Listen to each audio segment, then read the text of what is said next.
Pintu teater 2 telah dibuka.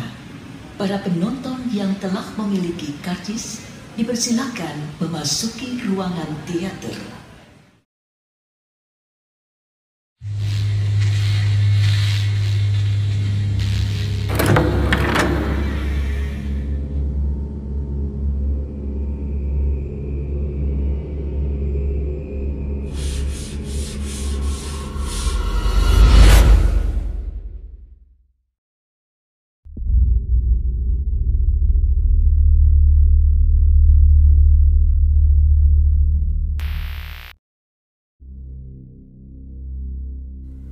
Rumi, kita nggak bisa begini terus. Kejadian semalam benar-benar udah parah.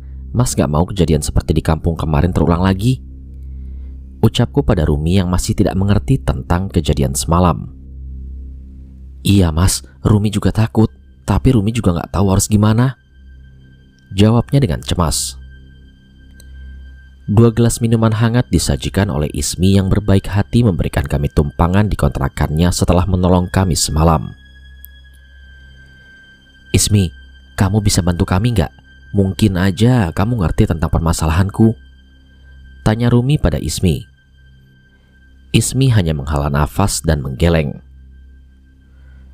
Seandainya mbahku masih ada, mungkin aku bisa bantu. Tapi sekarang aku nggak lebih dari perempuan biasa yang kebetulan saja bisa melihat makhluk itu. Jelas Ismi. Perempuan biasa bisa melihat hal gaib dan tidak ketakutan menurutku adalah hal yang sangat luar biasa. Ismi, terima kasih ya. Kalau nggak ada kamu, semalam kita nggak tahu harus ngapain. Ucapku pada Ismi. Sebenarnya ada satu hal lagi yang saya ingin tahu. Akhir-akhir ini saya sering mendapatkan mimpi yang menunjukkan sebuah pemandian kuno di tengah hutan dan banyak ular yang mengelilingi pemandian itu. Mungkin kamu ada petunjuk soal ini. Ismi berpikir sejenak, mencoba mengingat barangkali ia mengerti sesuatu tentang hal itu. Kalau soal pemandian dan ular saya belum ada petunjuk, tapi dari cerita Mas Dimas bisa jadi mimpi itu merupakan petunjuk atas sesuatu. Jawab Ismi. Pemandian? Ular? Tiba-tiba Rumi menggumam. Mas, Rumi sedikit ingat waktu desa diserang oleh santet. Ada kejadian yang mungkin aja ada hubungannya dengan 2 hal itu. Kali ini Rumi mencoba menceritakan apa yang ia alami. Kampung Srawen, sebuah kampung kecil di pinggir kota yang terletak di Jawa Timur. Walaupun bukan kampung yang besar, setidaknya ujung jalan kampung ini masih dilalui kendaraan umum yang menuju desa yang lebih besar di sebelah kampung kami. Mungkin karena letaknya dikelilingi hutan-hutan kecil, kampung kami jarang sekali dikunjungi oleh warga dari desa lain. Kecuali bila memang mereka memiliki kerabat di sana atau pedagang keliling yang kebetulan melintas. Hari ini warga kampung Srawen beraktivitas seperti biasa. Beberapa dari mereka mencari makanan ternak dan yang lain mengurus kebun mereka. Saat itu aku sedang membantu ibu untuk menimba air di sumur. Dan saat itulah tiba-tiba seorang warga berteriak berlari menuju desa. Ular, tolong pak, di kebun saya banyak ular. Ucap pemuda itu. Warga yang mendengar teriakan orang itu segera berlari dan mengecek ke kebun pemuda itu. Dan memang benar, sangat banyak ular yang mengelilingi kebun itu dan bersiap memasuki desa. Sebagian warga mengambil obor dan mencoba mengusir ular-ular tersebut, namun ternyata semakin banyak ular yang mencoba memasuki desa melalui tempat yang lain. Di tengah-tengah kepanikan itu, tiba-tiba saja muncul seorang pria tua berpakaian hitam yang tidak dikenal, muncul dari luar desa. Tidak sopan, mereka jatahku. Ucap orang itu dengan santai melemparkan garam yang sudah ia bacakan berbagai mantra ke arah ular-ular itu. Ajaibnya ular-ular itu segera pergi tanpa melawan. Hari berlalu tanpa ada seorang pun warga yang mengetahui siapa orang yang mengusir ular itu. Namun ada yang mengatakan pria tua itu kembali pada malam hari dan terlihat di dekat sumur. Seperti biasa, aku dan ibu melakukan rutinitas menimba air di sumur sementara bapak bekerja dengan membantu di ladang tetangga. Sayangnya sebelum sempat sampai di sumur, seekor ular muncul dari dalam semak-semak dan menyerangku dan ibuku. Tanpa menunggu lama, racun dari ular itu bereaksi dan membuat kami terjatuh. Warga berlari menolongku. Namun hal yang aneh terjadi. Sebelum aku kehilangan kesadaran, aku melihat ibu mengamuk seperti kesurupan. Ia menyerang siapapun yang mendekat, sampai bapak datang dan mencoba menahan ibu di bangunan tua di belakang rumah. Entah berapa kali aku pingsan dan kembali tersadar. Setiap kehilangan kesadaran seperti sebuah mimpi memperlihatkan aku perbincangan antara dua makhluk mengerikan. Salah satunya adalah orang yang mengusir ular kemarin dan mirip seperti sosok yang sering diceritakan warga. Ia adalah Topo Ulo. "Mereka jatahku, jangan kau sentuh mereka," ucap Topo Ulo di tengah kegelapan itu. Perlahan sesosok wanita berpakaian keraton muncul di hadapannya. Sosok-sosok ular mengerikan muncul dari kegelapan mengelilingi mereka berdua. "Leluhurnya sudah membuat perjanjian denganku. Tidak ada satupun kesempatanmu untuk mendapatkannya." Setelah tak ada perbincangan antara mereka berdua, hanya terlihat ular-ular yang mengabdi kepada mereka saling memakan satu sama lain. Tiba-tiba aku tersadar di tengah malam. Terdengar suara yang ramai dari luar rumah membuat aku semakin bingung. Aku memaksakan tubuhku untuk berjalan ke arah luar rumah. Ternyata di sana sudah bergelimpangan tubuh warga desa. Dan yang lebih mengerikannya lagi, jasad mereka terbaring dengan darah yang mengalir dari setiap lubang tubuh mereka. Beberapa yang masih hidup mencoba membantu, tapi sepertinya mereka hanya sedang menunggu waktu. Satu persatu dari mereka pun mati dengan cara yang sama. Tiba-tiba saja bapak masuk menerobos ke rumah dan buru-buru mengambil sesuatu dari dalam lemari. Tanpa berbicara apa-apa, bapak menggendongku dan membawa aku ke bangunan belakang tempat ibu berada. Aku mencoba berbicara kepada ibu yang hanya terdiam di sudut gelap bangunan itu. Namun bukan menjawab, ibu hanya mengeram dan mengamuk ke arah kami. Beruntung bapak memasangkan rantai yang dibalutkan kain ke kaki ibu agar ia tidak bisa melukai kami. "Pak, apa maksudnya semua ini?" tanyaku pada bapak. Bapak menghela nafas sambil mempersiapkan sesuatu. "Leluhur ibumu pernah melakukan perjanjian dengan makhluk berbahaya saat masih tinggal di desanya dulu. Bapak pikir dengan pindah ke kampung bapak, kita akan aman. Tapi bapak tidak menyangka malah ada bencana lain di desa ini." Bapak membentuk sebuah gumpalan berwarna hitam dan menghampiriku. "Semoga dengan ini kamu bisa selamat."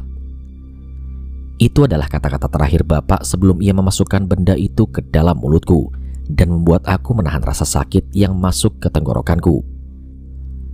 Tak lama setelahnya, sesuatu yang terjadi kepada warga juga terjadi kepada bapak.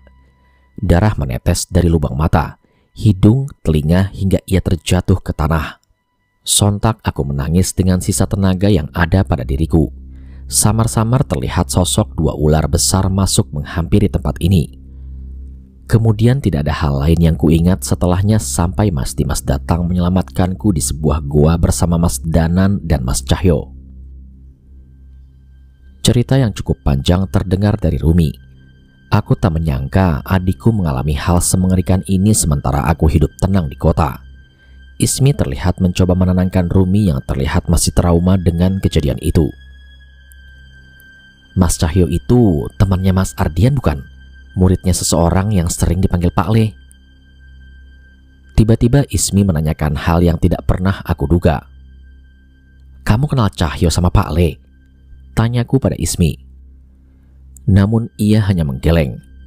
Ia kemudian menceritakan suatu kejadian saat ia menelpon penyiar radio tengah malam yang berusaha mencari benda bernama tabuh waturingin untuk menolong Cahyo dan Pak Le.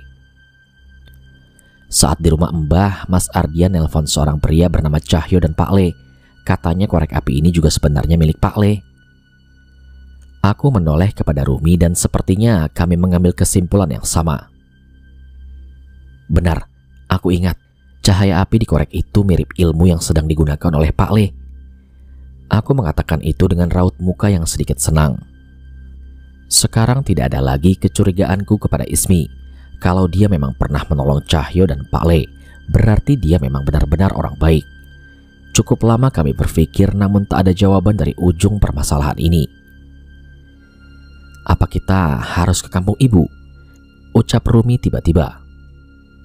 Aku mencoba mengingat cerita dari orang tua kami tentang kampung asal ibu yang terletak di sebuah lembah.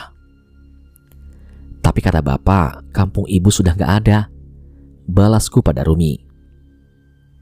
Mungkin kita bisa ke sana dan mencari tahu dari warga sekitar. Entah mengapa Rumi terlihat begitu ngotot untuk pergi ke sana. Sebenarnya semenjak kejadian yang menimpa Rumi, aku sudah punya pikiran untuk mencari tahu tentang kampung ibu.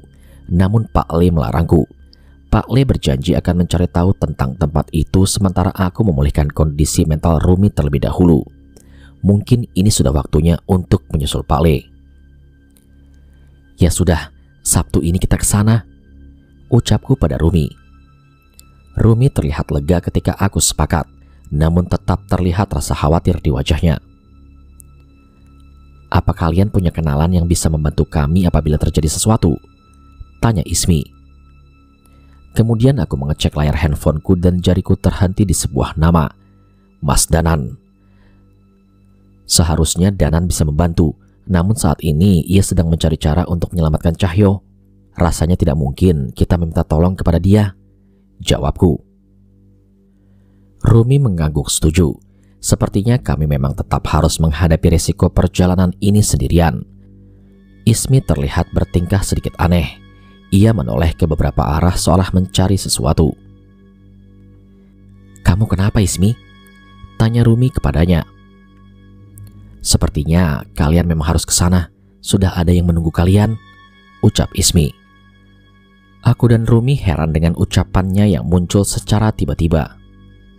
Aku akan ikut dengan kalian. Walaupun aku tidak punya ilmu sehebat Mas Cahyo, setidaknya aku bisa menjadi perantara kalian dengan seseorang yang memberiku petunjuk ini, jawab Ismi pada kami.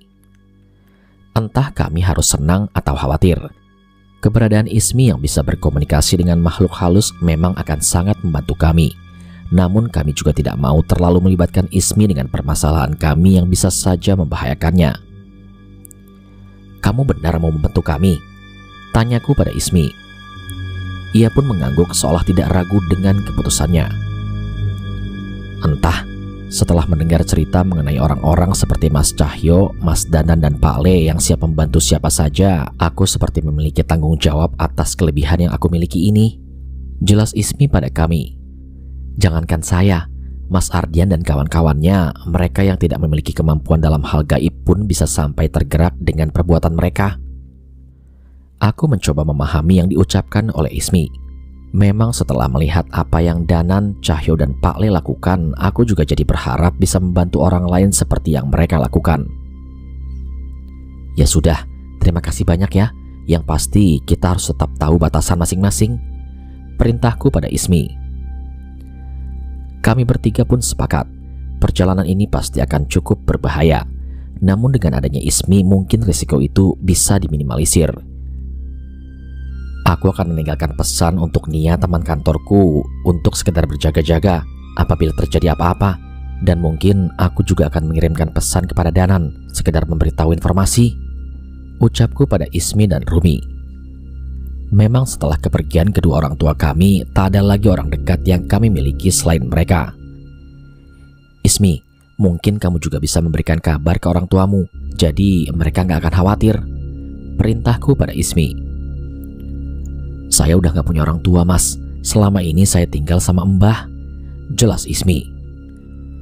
Kupikir setelah mengatakan itu wajahnya akan terlihat sedih.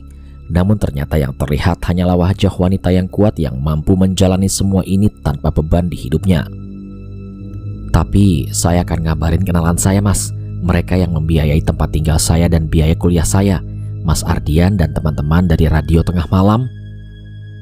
Cukup panjang perjalananku hingga bisa mencapai tempat ini, sebuah tempat yang ditunjukkan oleh penglihatanku saat berada di kampung Srawen. Aku melewati sebuah desa tua yang cukup besar dan masih didominasi dengan rumah-rumah kayu yang sebenarnya cukup bagus. Sepertinya warga desa di sini masih menjaga tradisi dan budaya di tempatnya. Namun entah mengapa aku merasa tidak nyaman di desa ini. Permisi, ucapku pada beberapa pemuda yang sedang asik nongkrong di sebuah warung yang akan menjadi tempatku akan melepas lelah. Monggo Pak, ucap salah seorang pemuda itu dengan ramah. Aku mengambil tempat duduk tak jauh dari mereka dan memesan segelas kopi hitam serta beberapa gorengan sebelum meneruskan perjalananku. "Bapak bukan orang sini ya?" tanya pemuda itu. "Iya mas, saya cuma numpang lewat. Nama saya Bimo," jawabku pada mereka yang terlihat cukup ramah. "Oh, pantas saja, saya belum pernah melihat bapak," balas pemuda itu lagi. Kemudian segelas kopi disuguhkan kepadaku. Beberapa pisang goreng hangat yang disajikan membuat aku tak sabar untuk segera melahapnya. Perbincangan-perbincangan ringan terjadi antara kami hingga tiba terdengar suara teriakan warga tak jauh dari tempat kami berada. "Pak, kamu kenapa pak? Sudah pak!" Terdengar teriakan seorang ibu berteriak mencoba menghentikan suaminya yang bertingkah tak wajar saat keluar dari rumahnya. Kami pun segera berlari keluar mencari tahu apa yang sedang terjadi. Seorang lelaki tersungkur di tanah dengan mata yang sudah melotot, namun terus berusaha melata di tanah seolah mencari sesuatu. Warga yang melihat hal itu segera berkumpul dan mencoba menolong laki-laki yang bertingkah aneh itu. Namun sepertinya tak ada gunanya. Laki-laki itu malah terlihat melotot marah seperti dirasuki oleh sesuatu. Aku segera bergegas menghampirinya untuk mencoba menolong. Sebuah doa kubacakan pada sebuah botol air dan kuminumkan kepada orang itu. "Panas, panas!" Laki-laki itu berteriak tepat setelah minuman air pemberian dariku tak lama dan setelahnya ia kembali tenang. Namun sayangnya masalah tidak berhenti sampai di situ. Kali ini salah seorang warga yang sedang melihat kejadian ini terjatuh dan berlaku sama persis seperti pria tadi. Aku menggelengkan kepala dan beralih menghampiri orang itu.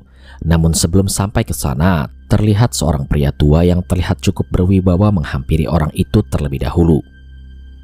"Udah, gak apa-apa. Itu Mbah Jiwo. Beliau yang biasa bantuin warga yang terkena masalah seperti ini," ucap salah seorang pemuda yang berada di warung tadi. Aku mengamati apa yang ia lakukan. Orang yang dipanggil Mbah Jiwo ini menempelkan sebuah batu berwarna hitam dari dahi warga yang kesurupan itu dan membacakan beberapa mantra. Di penglihatanku, makhluk berwujud ular dipaksa keluar dari tubuh warga itu dan menghilang masuk ke dalam sebuah batu yang ditempelkan oleh Mbah Jiwo ke dahi warga itu. Tak lama kemudian, warga yang kesurupan tadi segera sadar seolah tak terjadi apa-apa. Aku cukup takjub melihat apa yang dilakukan orang itu dan segera menghampirinya. Mungkin saja ia mengetahui tentang apa yang menjadi tujuanku ke sini. "Bapak bukan warga sini kan? Terima kasih banyak sudah membantu tadi, Pak," ucap Mbah Jiwo yang lebih dulu menyambut kehadiranku.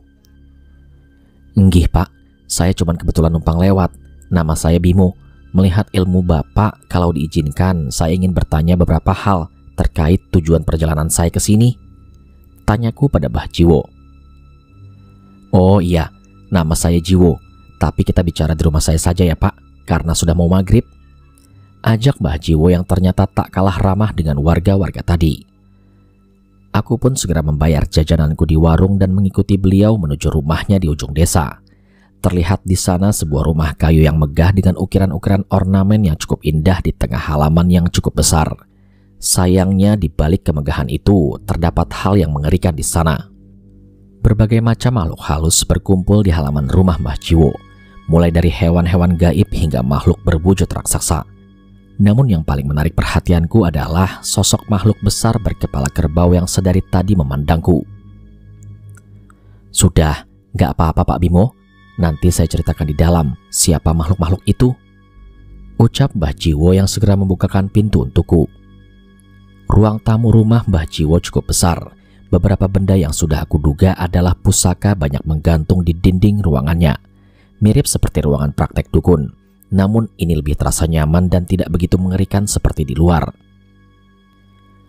"Maaf Mbah Jiwo, malah jadi ngerepotin," ucapku pada Mbah Jiwo yang mengantarkan segelas teh hangat dan beberapa cemilan kepadaku. "Pak Bimo mau ke lembah keramat di ujung desa itu ya?" tanya Mbah Jiwo yang sudah menebak tujuanku. "Iya Pak, ada yang harus saya cari tahu di sana." "Syukurlah kalau begitu. Sudah saya duga kalau Bapak ini orang baik. Kebanyakan orang luar yang datang ke sana selalu bertujuan mencari ilmu atau pesugihan," cerita Mbah Jiwo. Aku mulai mengerti arah pembicaraan ini. Sebelum Mbah Jiwo salah paham, aku menceritakan semua kejadian di desa Serawen yang akhirnya menuntunku menuju tempat ini. Aku menceritakan kepadanya mengenai desa Serawen yang seluruh warganya mati mengenaskan oleh santet yang dikirim oleh orang sakti bernama Topo Ulo. Cerita mengenai Dimas dan Rumi yang selamat dari kejadian itu pun aku ceritakan. Sayangnya walaupun selamat, keberadaan Rumi masih diincar oleh sosok lain yang lebih berbahaya, seolah ada sesuatu pada Rumi yang membuatnya menjadi incaran. Dimas pun mendapat petunjuk dari mimpinya mengenai sebuah tempat pemandian yang menurut mimpinya berada di tempat ini. Betul Pak Bimo, di tempat ini memang ada pemandian keramat, tapi untuk ke sana sepertinya bukan perkara mudah, balas Pak Jiwo. Makhluk yang kamu lihat di halaman rumah ini sebelumnya adalah penunggu asli lembah itu.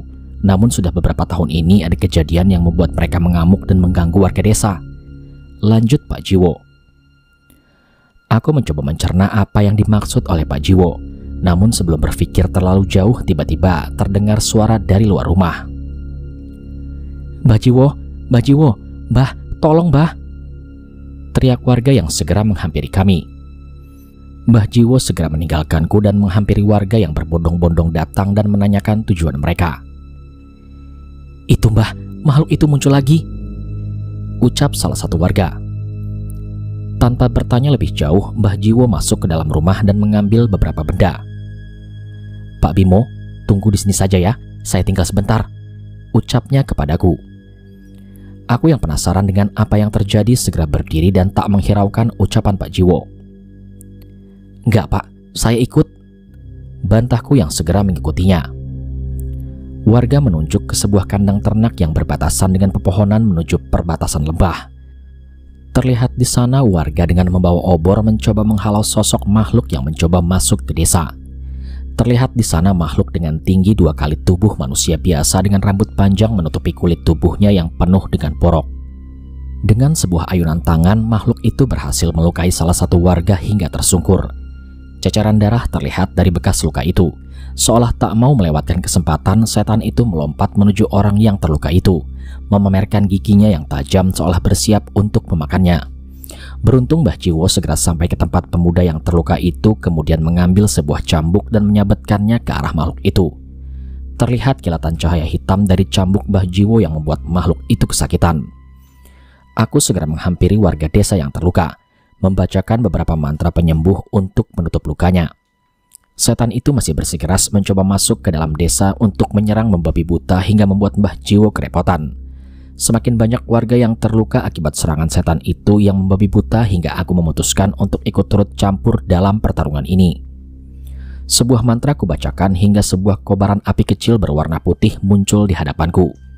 Dengan beberapa kali putaran tangan, aku berhasil mengendalikan api itu dan semakin membuatnya bertambah besar. Mbah Jiwo, teriakku memberi isyarat. Kemudian Mbah Jiwo menoleh ke arahku dan melihat kobaran api yang melayang di tanganku. Ia segera mengerti dan mundur dari pertarungan. Aku menggantikan posisinya dan menerjang makhluk itu. Dengan cepat api yang kubuat berhasil menyentuhnya hingga semakin membesar dan membakar tubuhnya. Ilmu yang luar biasa, ucap Mbah Jiwo. Sepertinya ia belum pernah melihat ilmu geni baraloka seperti yang aku miliki. Namun terjadi sesuatu yang aneh. Setelah makhluk itu terbakar, muncul sosok menyerupai manusia dari setan yang terbakar oleh kobaran api. Cakarnya pun menghilang. Tubuhnya menciut hingga berukuran normal seperti manusia biasa. Mbah Jiwo, apa maksudnya ini? Tanyaku pada Mbah Jiwo yang mungkin saja mengerti. Namun ia tidak menjawab dan segera menghampiri orang itu.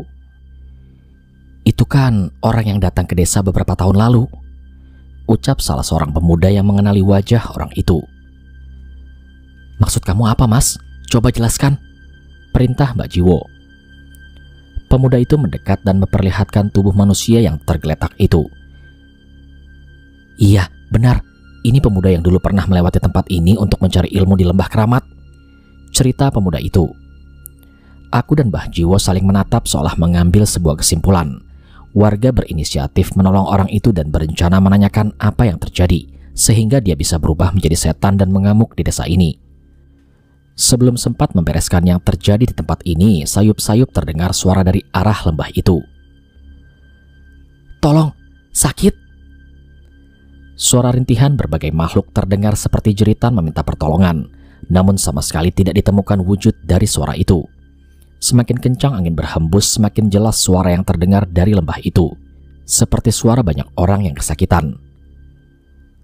"Mbah, suara ini lagi," ucap seorang pemuda yang menghampiri Mbah Jiwo.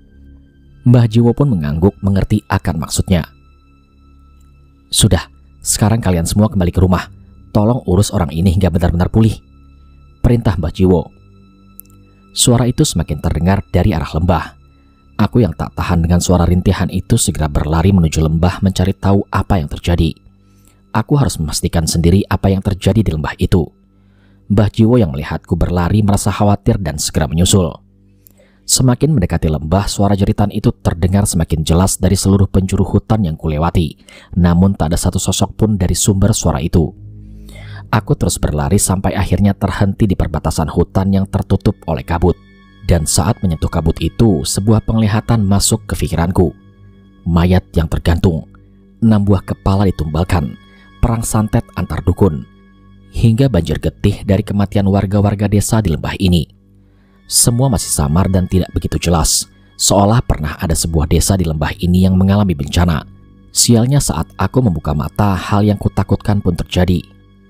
Dari dalam kabut muncul berbagai sosok makhluk berbentuk pocong dan mayat hidup yang menangis merintih kesakitan meminta pertolongan. Aku mencoba menggunakan ilmu geni baralokaku pada salah seorang dari makhluk itu. Seekor ular yang melilit makhluk itu mampu menahan seranganku. Saat ini di tengah hutan yang gelap, puluhan makhluk merintih kesakitan meminta pertolongan kepadaku. Rintihan mereka membuat aku tak mampu memutuskan apa yang harus aku lakukan. Sampai sebuah suara cambuk terdengar dari belakang. "Pak Bimo, hati-hati!" teriak Mbah Jiwo yang berhasil menyusulku. Di ujung cambuknya terlihat seekor ular yang telah terbelah. Sepertinya ular itu mencoba untuk menyerangku saat sedang kebingungan. Tak cukup sampai di situ. Dari kedalaman kabut, perlahan muncul seorang wanita cantik berpakaian keraton namun dengan sekumpulan ular yang melilit tubuhnya. Cantik, cantik sekali, namun senyumannya terlihat begitu mengerikan. "Bawa anak itu ke sini. Perjanjian tumbal harus diselesaikan," ucap wanita itu. Entah aku segera mengerti apa yang dia maksud. Dia menginginkan Rumi. Ada yang istimewa dari anak itu hingga makhluk sekuat ini mengincarnya. Tidak ada satupun alasan untuk menyerahkannya kepada iblis sepertimu, balasku pada sosok itu. Makhluk itu tetap tersenyum dengan anggun. "Anak itu sudah menjadi hakku, bahkan sebelum ia dilahirkan. Bencana besar akan menimpa orang-orang terdekatnya hingga ia kembali ke sini, dan kamu akan tetap di sini sampai dia datang." Hawa dingin mulai menusuk tubuhku. Angin berhembus dengan begitu kencang. "Pak Bimo, lari!" teriak Mbah Jiwo yang mulai merasakan keanehan. Terlambat. Dari atas pohon berjatuhan berbagai jenis ular. Di kegelapan hutan muncul ular-ular besar mengelilingi tempat aku berada saat ini.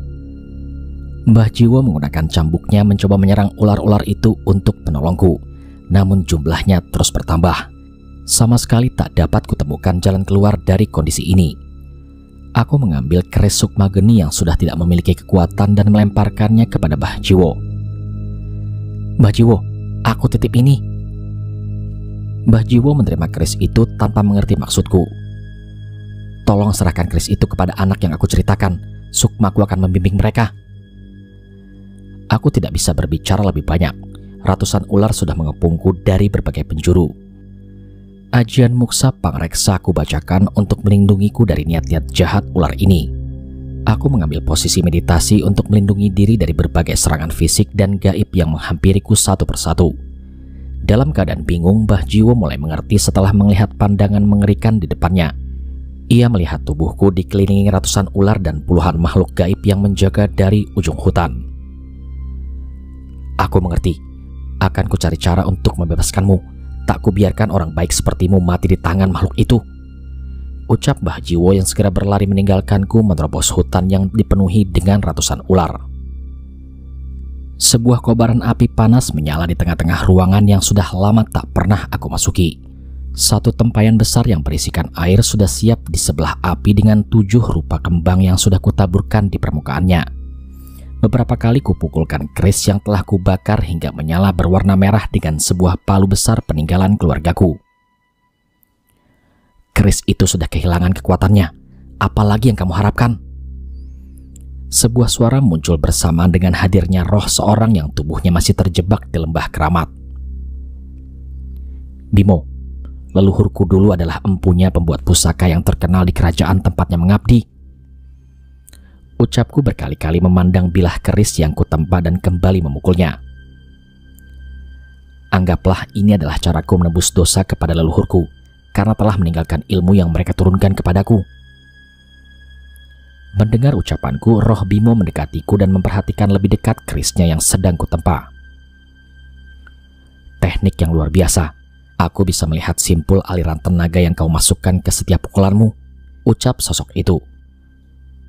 Berkali-kali aku menghantamkan pukulan ke keris itu dengan keras. Tidak peduli seberapa banyak keringat yang terjatuh, aku harus tetap menyelesaikan keris ini. Walaupun wujud keris itu bisa kembali seperti semula, apa Mbah bisa menarik kesaktiannya lagi? Tanya Bimo yang masih penasaran. Tidak, sisi terang keris Sukmageni ini akan mampu meneruskan kesaktiannya dengan darah mereka yang terpilih, dan ketajaman sisi gelapnya akan melindungi mereka dari darah yang terkutuk. Ucapku yang berusaha meyakinkannya. Sebuah senyuman muncul dari wajah roh Bimo. Dia pun segera menjauh seolah mulai percaya dengan apa yang aku katakan. Baiklah, kupercayakan pusaka leluhurku ini kepadamu. Namun pasti Mbah Jiwo juga sudah tahu, untuk membuat satu bilah lagi tidak cukup dengan bahan yang biasa. Tepat setelah roh Bimo berhenti berbicara, suara benda besar terdengar jatuh dari langit menghantam tanah tepat di pekarangan rumahku. Aku segera meletakkan pekerjaanku, membersihkan tanganku dan segera keluar mengambil benda yang sengaja kupanggil dari tempat yang jauh untuk menyempurnakan keris Sukmageni. Sebuah pusaka milik seorang yang berani mempertaruhkan nyawanya untuk menolong orang lain tanpa ragu sedikit pun, bahkan untuk orang yang sama sekali tak ada hubungannya dengannya. Tunggulah, sebelum orang-orang yang kau maksud itu datang, keris sakti Sukmageni ini akan selesai sepenuhnya untuk membantu kalian melewati rintangan ini. Ini adalah janjiku, Ki Jiwo Setro.